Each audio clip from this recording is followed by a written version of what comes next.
शाह जी ने अब देश बदल दिया, एक बार दिल्ली बदलने का मौका मिलना चाहिए ना। दिल्ली बदलने का मौका देंगे ना तो एक बार आप सभी लोग दोनों हाथ उठा के कहिएगा, अमित शाह आगे बढ़ो, अमित शाह आगे बढ़ो। देश को फिर देख लिया। इस नारे को कहते हुए मुझे गर्व होता है।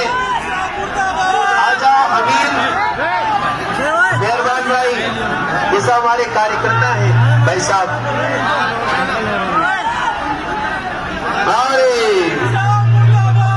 हमारे बिहारी भाई भी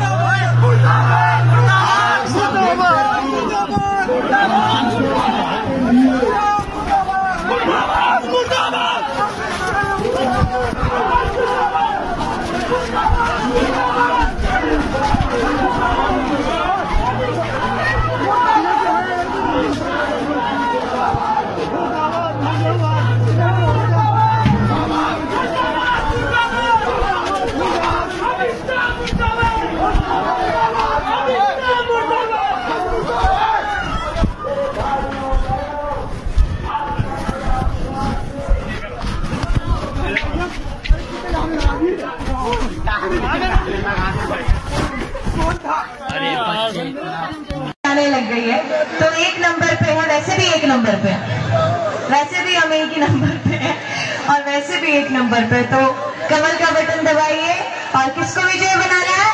केजरीवाल को।